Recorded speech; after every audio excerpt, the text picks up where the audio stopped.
Hot seat when you get a man in who's dominated last season, got a premiership medallion around his neck and flying already in the Geelongs' magnificent 3-0 start to the season. But we've got him in anyway. Paul Chapman joins us. How are you, mate? Good, thanks, mate. Life's good. Life's going all right, yeah. Yeah, when you're winning, life's pretty good. Well, I want to take you back straight away to round 5 last season to find out where this great run for the Geelong Footy Club come from. And there's an article in the Herald Sun that I want to draw your attention to. You were 2 wins and 3 losses. The Kangaroos had just fixed you up by 16 points, and you came out and you were very outspoken about the way they played. Was that something that you recall now, or is it something that you just fed up with, that you had enough, and were you worried about where the footy club was going? Because it's hard to remember a time last season when the Cats were anything but peerless. Yeah, well, it wasn't just me who sort of came out and said it. It was the whole leadership group who sort of thought it, but I was the one who got, who'd done the media interview first, so sort of it was like it sort of come off my back, but it really wasn't like that. A little bit of, sick and tired of it. As I said in the article, Darren Milburn had been there for 13 years and the culture hadn't changed in his opinion, and that's something that we wanted to change down there, and it was all a little bit disappointing, but we put the acid on the players, and look, they bounced back perfectly, didn't they? That famous grand final last year, how close were you to not playing? It's never really been talked about how injured you were last year. I know you weren't someone that would complain at the time, but you were in a bad way there for a while. Yeah, it was. Up until halfway through the year, I had a lot of groin problems. Sort of played out the whole year until finals, and then sort of had to get a little bit of help, a few jabs and things like that along the way. But very sore. I think in the preliminary final, I was down pretty bad and sort of was hurting. But done a lot of recovery that following week, and sort of got up for the grand final. As you do, you work as hard as you can to get up for games like that. Did you nearly have surgery, and did you nearly not play? Yeah, the doctor, Chris Bradshaw, it's big over in London, the inguinal release, and apparently there was a soccer player over there who had it done and was back within 3 weeks. So about round 16, we're thinking about doing that. But fortunately, we didn't do that because I've had it after the season, and it took me a lot longer than 3 weeks to get up. This will give you some idea. There's a book written by Scott Gullen called The Mission, which followed you right throughout the course of the whole season. Hutchie, you can hold that. I just wanted to read this as you quoted in here. I mean, excuse the language, my body was rooted, but mentally I couldn't do anything. I was shot, I was over it, I was hardly training, once a week if I was lucky, and when someone would say, do this or do that, I was like, I can't because I'm too sore. I mean, it's a pretty amazing situation. You can then come out and play the year that you had, but also in the grand final the manner that you did. Yeah, it is. It's a bad way of playing footy, not being able to train, and just sort of doing the rehab work and stuff like that all the time, and not being out with the boys, kicking the footy or anything like that. But there was a bigger picture at the end, and I obviously want to get up for the grand final and all the finals and all the games. So, I mean, you do that. But since then, things have been pretty good, and out there training now with the boys and getting a few kicks, which is good. You are getting a few kicks. Just one more grand final. When you did play, how much time did you spend then and afterwards with Mark Blake, who didn't? Yeah, a little bit of time beforehand, a fair bit afterwards. Look, obviously the kid was hurting, and there's no doubt it's a bad thing to miss out on, but it's made him more determined this year, and you can see that. His first 3 rounds have been, very good, and, that's the expectation that we expect from him, but, he has big expectations on himself too. So, look, he'll be better for it, and I think he may not see it now, but in future, hopefully he gets a medallion around his neck because he deserves it, and no doubt he'll be better for it. You got a lot of players out of contract at the moment. Have you spoken a group at all about maybe taking less money and trying to keep the group together for a long time? Yeah, it's not something that we've really spoken about. The leadership group sort of have, but not everybody. That's something that we just know, I think, within ourselves that we want to do. We've been through a lot of hard times together, and hopefully this is the start of some good times. So we want everybody to be a part of it, and we don't want to lose anybody from our footy club.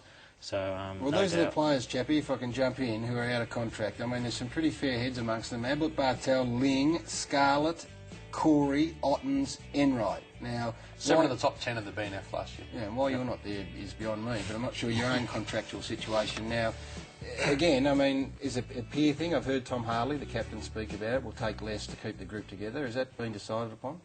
I think so, yeah. Look, as I said, it's not something that we've really spoken about, but if needs be, then players will take less, to keep everybody together. And look, we've done something really good last year, even though we don't really want to talk about last year. But hopefully that's a foundation of better things to come, and we need everybody on our list to be a part of it.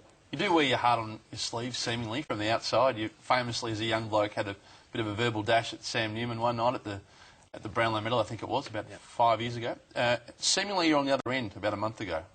You were in a bar incident where you were clipped by... Will you please tell us? I don't think I've heard you talk about it. What happened? Yeah, well, I was just out with a few mates, sort of minding my own business, and, it doesn't matter where you go.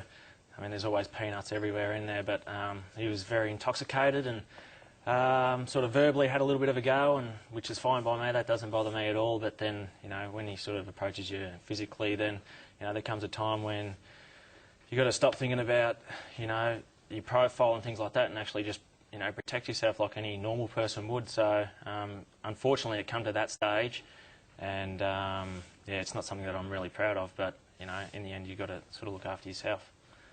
On the leadership group and discipline, you made a decision collectively last year about Steve Johnson, which you obviously reaped enormous benefits and is now a benchmark for many clubs.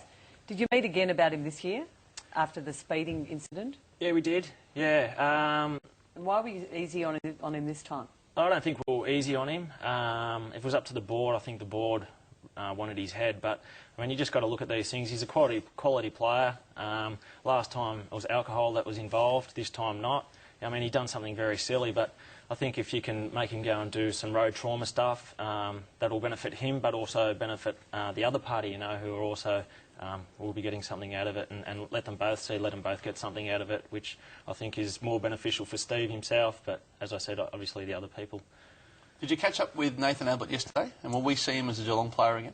I said good day to him quickly. I only saw him just as we were sort of running out. I'm not too sure about that. That's sort of a hard one to answer. He's around the place. Obviously, it's still up to him whether he wants to be a part of it or not. He's still contracted by Geelong, but he's out of contract at the end of this year, so he's got to the end of the year to make his decision. Chappy, what about yourself, your own footy? I mean, in lots of ways you've got Ablett and Bartel, Selwood and Scarlett, all these big A-grade players. Nathan Buckley referred to you recently in an article as a B-grade player. Did you read that? I didn't read it. I just saw it out the back, actually, for the first time. James Kelly, Joel Corey and Paul Chapman. You're in fair company, it has to be said. But, I mean, have you had this mentality where you've ever felt that you've been underappreciated a bit? No, not at all. Not at all. I mean, I just go about my business, the way that the footy club want me to, and that's the approach that everybody's got down there now. Look, that's Nathan's opinion, really, and, I don't really see, like, A-grade, B-grade, C-grade players. To me, it's 22 players, and, last year it sort of worked for us, and this year we're sort of building towards, getting a reputation of being a hard footy team. I think, in fairness to Nathan, I think he was talking about the B team of midfielders. I think he had him Nathan had you as captain of his Supercoach team last year, so I think he's a Paul Chapman fan. He also had C-grade and D-graders, so... Supercoach, that's important. Well, he's a fan, Gary, of Paul. Oh, did you say he wasn't? Where are you contractually? Sorry, because are you one of the uncontracted players? Yeah, I'm out of contract at the moment. And you said the leadership group have discussed it. Sorry to harp on this, but I'm getting the impression you've all made a bit of a pledge to each other. Within the leadership group? To stay? Yes, we have, yeah. We want everybody there, and we will do what we can to make sure everybody's there. It was suggested on radio over the weekend. I think Brian Taylor said that 10 players have actually been re-signed. And then Brian Cook, in another interview on radio, said, look, I'm not going to talk about day-to-day stuff because it's all evolving and I'll wait till the very end. But does that sound about right? I'm not too sure who's signed. I think Otto has been the latest one to sign a few days ago. But, I'm not sure, obviously, how many were out or how many have signed up to this date. But it sounds like you're going to be around next year. I think so. Yeah. I think so. You must be happy with Tom Hawkins' progression this year. He seems to have gone to another level and given you a good presence up forward. Most definitely. Yeah, look, he's had a big summer, and he's dropped a lot of weight and put it on in the right areas. And look, it's just good to see him, playing well and reaping the rewards of a hard summer, and kicking 5 goals is a great effort. But, he's a young kid and he's going to have up and down games, so I wouldn't put too much pressure on him, but he's definitely a star of the future. So you're playing tandem with Moons, you think, down in the goal square? What's that, sorry? He's laughing at my head. Do you think you're playing tandem with Mooney out of the goal square? Yeah, I think he will, yeah. Sort of swap and change at centre half forward and that, and then sort of Nath Ablett leaving has also given, you know, an opportunity to be out there and do his thing, so he's been really good. One light one to finish with. Did you get away with the footy? You plotted, according to the book, to steal the footy at the end of the grand final. Did you get it? Yeah, I've got it. Yeah, me and Joshy Hunt organised to get a footy, and we both got one. So you organised during the week to nick one of the footies behind the goalpost? We did. Right? If we were lucky enough to win, then we'd get a footy each, and there was about 5 minutes to go in the game, and Joshy pushed down into the forward line, and we sort of rubbed shoulders, and I said to him, don't forget to grab a footy. That's the first thing we've done since the You can say that when you're 115. You're going to plotting to get the footies. Thanks for coming in tonight. Pleasure to have you in the hot seat and change the pace a little bit tonight, and good luck for the rest of the year. Thanks for having me. Paul Chapman, one of the stars, the A-grade stars of the Cats, joining us in the hot seat. It was a fiery round on the weekend. We'll get the fallout next on Footy Classified.